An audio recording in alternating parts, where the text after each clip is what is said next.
for over 2 weeks, the protest at Parliament has caused disruption, frustration in both Wellington and around the rest of the country. And this morning, violence from the protesters towards police.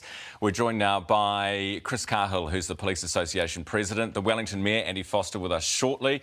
Chris, good morning. Good morning, Ryan. How's things? Yeah, good. This is not the news we want to wake up to. More violence on the streets of our capital city. What do you know about what's going on?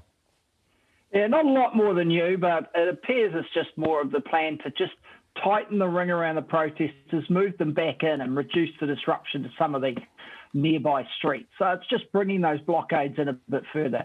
I don't believe it's anywhere like an attempt to shut this down, which I don't think you'll see. Why would we see them in riot gear today? Because they didn't seem to have it yesterday. Yeah, well, the reaction of a limited number of protesters yesterday would have caused that. I mean, we had some who resisted quite violently. I think there were 8 or 9 arrests and some throwing feces at police officers, that sort of thing. So they would have just had a little bit more of a resource, which makes sense. This morning we have seen a car, reports this morning of a car driving towards police before braking suddenly. This is obviously a really worrying escalation this morning. Yeah, I think this will be a reaction to the police putting those blockades in place. So they're basically drawing a line and saying, you're now inside the protest, just stay there, but we're not allowing additions to it for building it outside. And yeah, that sort of behaviour requires immediate response, immediate arrest. It's the sort of limited but serious level of violence we don't want to see. And it's not, in fairness, what most protesters are talking about. Yeah, you can see there it was the white car on the right of your screen. We can see that there it is, that car there, and you can see a man being led away. And you're right, he was arrested straight away and then was swarmed by a number of police officers before being led away through the crowd.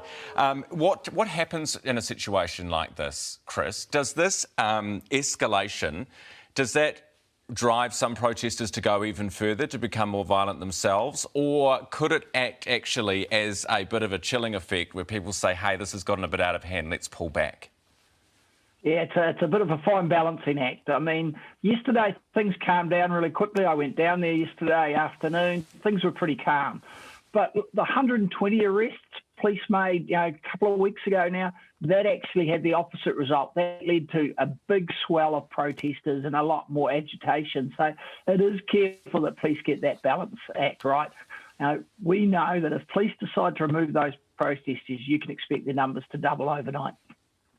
Really? So that's not the way to go about it. What exactly is the goal then? What's your understanding of the goal, putting the concrete barricades in place? Is that just to stop the car pile-up growing? Yeah, it's to limit the growth. It's to try and contain it within set borders and then slowly negotiate. And it's going to be difficult. Look, I spoke to dozens of officers down there yesterday. I didn't find one that thought police using force to remove them was a viable option. So it is, while incredibly frustrating for the residents and for those businesses in that immediate vicinity, it's the nature of the beast that we're dealing with at the moment. So just moving those barricades in to restrict is the product at the moment. What's the feeling amongst officers about the top brass and the strategy that's gone into the work that they're doing on the ground?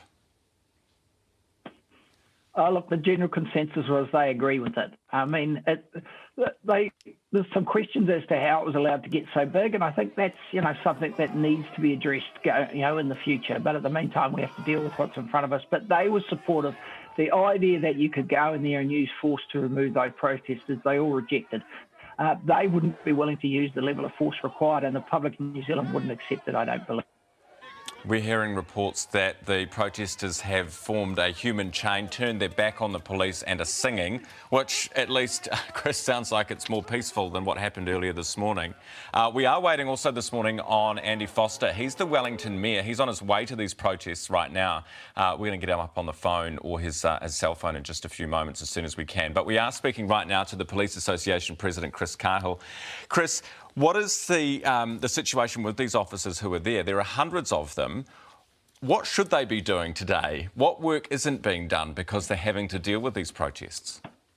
Yeah, well, that's the biggest issue for me and for the rest of New Zealand, who are missing these officers back in their own districts. I mean, police won't be attending certain incidents in some districts. They simply don't have the resources. Minor crime won't be being investigated. Those sorts of things are having an effect. And this is compounded over the last couple of years with the staff required to be in MIQs or at checkpoints. So this has come at a really bad time. And look, these protesters, they've had their say. They need to go home. They're not helping the situation at all. Yeah, things really have taken a turn, haven't they? Police Association President Chris Cahill with us this morning. Thank you, Chris.